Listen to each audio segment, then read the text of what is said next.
robe moko vraiment respect eza loboko moko comme bomoni wana et eza na fente wana ka boyebi fente na biso za ka moins impoli mais nga so na la tango na ke okangisa fente na biso jusqu'à ici donc robe on a talon mon boya bien na makolo sec non mon qui est kitoko mais la scène nango eza très respect mais c'est moi qui les colons nango déjà impoli OK.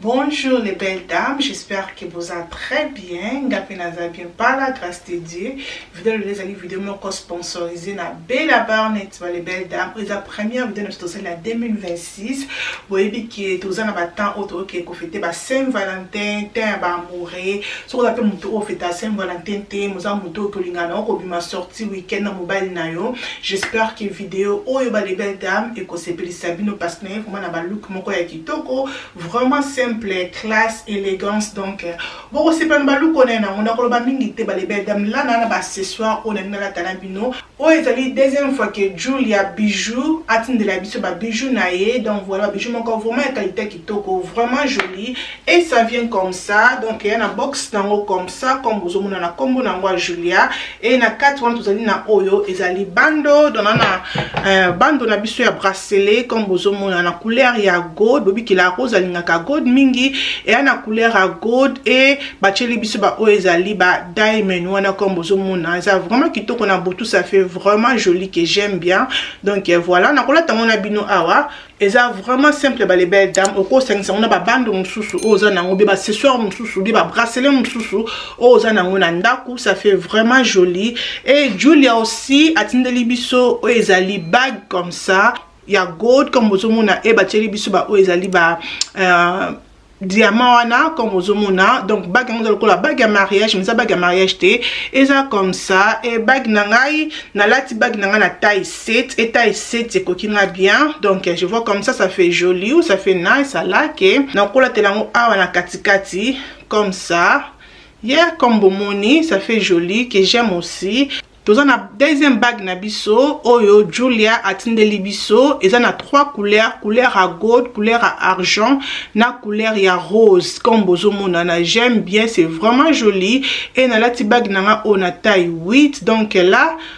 et kokanga ici c'est vraiment joli j'aime bien et na roki kola tango même na katikati ici c'est vraiment joli aussi que j'aime. Na na bague ya suka o batindeli biso eza comme ça ya fleur oh my god nexo bomona bien na na bague o ya fleur ba les belles dames a wili like et na zongo na taille 10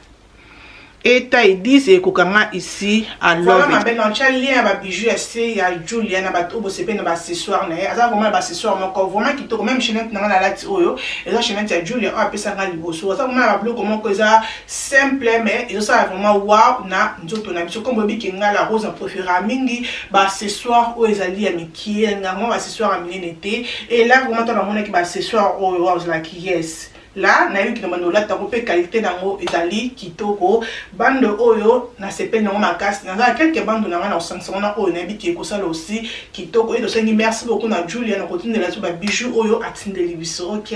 donc là tozonga na Bella Barnett ba les belles dames OK là na saka na 4 biloko oyo la kisabino na Bella Barnett zebelete et donc aliboso oyo na saka na Bella Barnett ezali robe nanga oyo ya rouge boy déjà marque robe oyo ya rouge za na marque mususu na couleur ya vert OK tellement que la robe au mingi va les belles dames et Bella Barnett cette émission encore na couleur au ya rouge je dis que c'est Valentin rouge ça la caca jolie et tout donc voilà et j'aime bien dingue vantinga na nzoto ça fait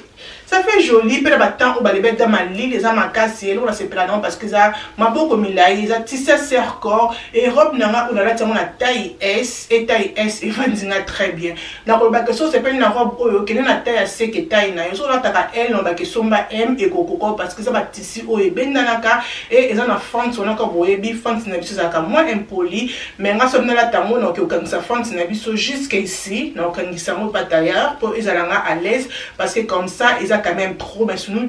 ça fait joli donc voilà et ça n'est le qu'on a mis sur la mi balai robe n'a biso ça vraiment moulaï tina sama kolo à part ça on va que robe n'a pas respect à part c'est ma fente mais sinon robe n'a pas respect là c'est mal en petit calibanda ah mais so on est au coach le qu'on a kati so on est que nous autres non et là qui ça mais sinon moi je pense pas que ça est le comme bien la robe oyo j'aime bien et ça respect pour nous on va qui fente ce que autres temps on est fente c'est pas dans ma casse mais sinon t'es so quand c'est fente ce n'est pas tailleur robe non ils a vraiment respect et ils a moulaï la si ma robe n'a biso ça fait comme ça vraiment joli que j'aime bien et là que c'est plus ça na robe na biso au les belles dames ils ont battu la biso ben ponge wana na ma peka ben ponge wana ça la biso vraiment ma peka te que lali et ça vraiment que ma peka non et télémi aux vraiment la biso ba accessoire et belleté sur la robe non aux ça tu te coûte beaucoup ba accessoire au coach ka mon bracelet non mon chose qui robe nous on ninga ton zo loba mon bracelet mon comme ça et au mon nana moi bag nkié moi accessoire non qui toko ba les belles dames ou talon non qui toko robe oyo au que na fête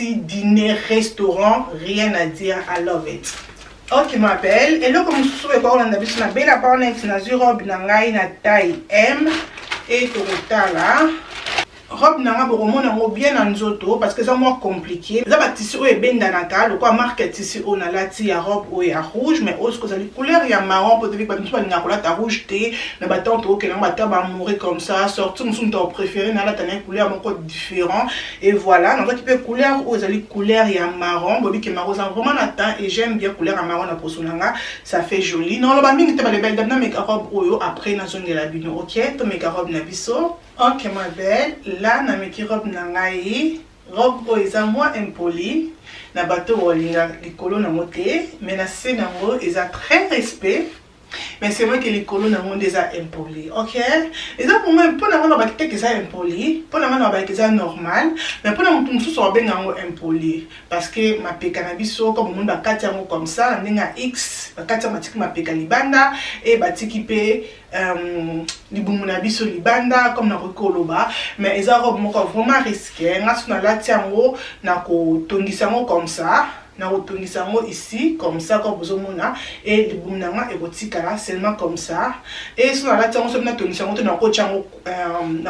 col à bilambe za la kaboyebi o check col parce que aux à la l'est tango ozo ningana pour eux ateke you know tolo ebi malibanda mais sur nous ma pekalanga na rien pour ça le ma pekalanga bobi ki ngalinga mingi ma peketikala libanda ngalinga ma peka na mona ma pekesa la sexy na biso c'est ça la féminin et tout donc j'aime bien ma pekandenge c'est seulement ici non parce que dans la tiango il faut que la tia colle ok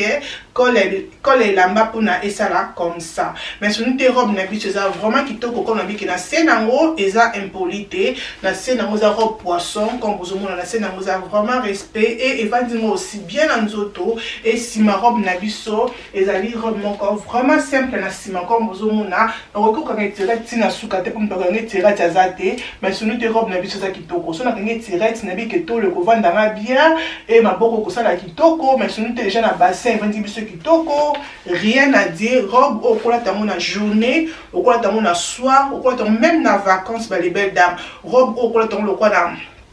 n'allait pas passer au quoi on a talent donc ils ont vraiment robe mon corps vraiment qui couleur nango ezali kitoko couleur marron rien à dire non bah qui robe ça pas pour tout le monde sous ça me taba makoma donc bah ça pas pour tout le monde mais sous ça makoma mukie non bah qui oui robe ko ça la kitoko comme moni liboso nango za moins impoli sous ça makoma nene robe oyo et ko ça la abomination ok mais sous ça nous autres impoli te rendre tout mon corps mukie lokolanga robe oyo et que ça là yo bien. Ok ma belle, robe nous sous pour la d'habitude est belle la bonne, nous sommes la taille L et robe est mini robe comme dans le bic nous sommes la taille L parce que ça mini, nous avons que ça la taille normal peut-être taille M ça que ça a un problème et tout parce que M est en sous mon poussé. On a dit que toi mais mec na mon trop na belle la bonne, ça dit que toi mais quand on a les belles dames, tout le monde a dengue et que ça là. Robe nous c'est très joli, c'est très joli même. Nous avons la taille M, nous avons la taille L et ici nous aussi ils ont bien dans ça tissu à coton, ils ont bien dans la mais telle la robe déjà. Telle la robe de passer les libisouango. Regardez-moi tout ça. Tant de passer les libisouango. Monsieur batiango ba dessin et monsieur batiango vraiment ba pierre comme bozo mona c'est très joli. Donc comme mes robe nanga ba les belles dames et dans zone la bientôt mes robe na biso. Ma belle, rien à dire pour la robe na biso. rien à dire. Robe mon corps vraiment jolie, très jolie même. Qualité na mot 10 sur 10. Modèle basali, modèle de vani nanzoto, rien à dire. Na sali bin na zone la taille à nene, na zone la taille L comme dans le parce que ça mini, na lignette que ça l'a fermé, pe tissu na on tissu ça coton, tissu est bien dans la raté. J'aime vraiment de basali. Oh my god, the dress is giving by les belles dames. Robe on a talon. Talon mon boya bien na makolo sek non mon kia kitoko o ba accessoire na osali suki na robe o kozala vraiment bombo o kosepela na oza vraiment kitoko so za muto linga mini te robe oyo eza pour na te OK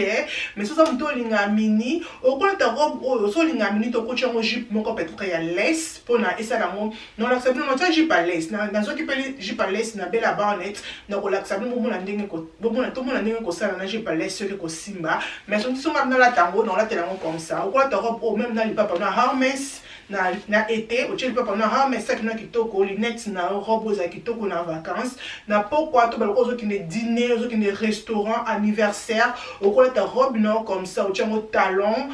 Beautiful, the dress is nice, bah les belles dames. Regardez-moi ça devant Nanzoto. Ils vont dire vraiment kitoko, rien à dire. Et moulay na moza moulay mon quoi à respect. OK, ils ont mini à respect. Ils ont été mini mon quoi impolité. Ils ont mini mon quoi à respect. Pas seulement qu'ils ont mon coussé, mais sur une tête ils ont respect. Non, ma question que je look robe mon corps boya mon coussé à marque à boyer non ma kikini na robe oyo okozala décidé et si ma robe na biso c'est comme ça. Oh, the dress is nice. Bah les belles dames, the dress is nice, n'est-ce pas? OK ma belle, comme on a dit que dans la jupe na ya lace comme ça, dans une on peut na belle barnette, dans une taille S, OK? Donc voilà, chose en mutu o baké OK la rose dans la robe on a sepé non mais na ko la tango boété, au koso ma lace non comme ça ta couleur à pembe, couleur o moni que côté na 4 awa, vous avez beaucoup de couleurs au ko salé là, na 4 robe na yo donc voilà, nga na lace on a noir, na ko meka on a lace oyo et na ko zongela bino OK? Dans un cas ici, il y a lace jupe lace normal comme on a on la taille S. Donc, mais comme on a robe na mon coussé et dans la bino. To meka. Voilà ma belle, là na meki robe na ngai na jupe na biso ya lace comme ça. Je pense que la jupe à lace c'est celle bien, mais je préfère pas la couleur à lace ou ya noir parce que le quoi jupe na ngai a trop couleur. Je pense que soit qu'il a lace ou ya pembe et non que ça la jolie. Moi ba lace ça même belle à bonne ça na on peut na pembe. So lingi lace moko ya pembe comme ça, je pense que lace à pembe ça la jolie que lace à noir na té. Na moni noir et bombi kitoko a robe nanga, mais la ngati na la sabino ndenge robe na biso ezali so kongola tango na lace o sepeli nango mais na baketia ngo lace moko ya couleur ko tia pembe be ko tia vert et ko sobe ko tia lace moko couleur à rouge pe kozali rouge pe kosa nango kitoko ki noir noir esali ke bombi couleur ya robe na yo et bombi kitoko a robe na yo mais sunite ça fait joli aussi avec jupe à lace so kongola tango na jupe non ya lace pour na esala yo respect au pour la termo comme ça et na sima ça fait comme ça fait respect attends la mise sur bateau so lingo na ta minute au kola tango comme ça et on respect avec talent et on ça là qui toko ça le quoi qui est kangami ensemble mais et kangami te ala qui OK ma belle et là suka otoza nango ezali robe na biso oyo na njongo na taille M na ko fongola to mona ndenge ezali robe na biso est vraiment jolie vraiment unique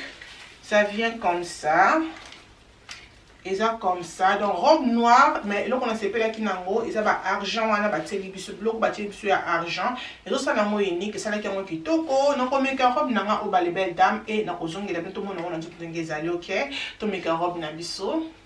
Voilà ma belle, oyo eza robe na biso ya suka to na ngona belle barnette donc voilà ça vient comme ça robe moko vraiment respect eza loboko moko comme bomoni wana et na sepende ba sel loboko nango et ça là moi différent et de ba sel biso ba argent wana et ça là vraiment kitoko na la ti robe nanga on a taille M et taille M et vandinga aussi très jolie que j'aime bien eza vraiment robe moko vraiment différent I love it et bomoni robe na biso o comment on a ba ki robe rien à dire sorti mon restaurant fête mon cousin na mariage anniversaire ça dépend seulement de mon couleur de la robe na yo mais ça fait vraiment joli dans d'autres ba na on a couleur oyo ya argent et ba na on peut na biloko oyo soko linyango ils na couleur ya gold OK donc ba na on a des temps sur na argent de sur linyango na gold mais ça fait vraiment joli au sali suki no mo bois milai et ça là vraiment kitoko robe na biso rien à dire et bobi qui va tisser la barnette ils a vraiment qui va tisser mo kitoko et mon tsaka nzoto te tisser mo vraiment respect et si ma robe na biso biso ça fait comme ça à l'acte de dress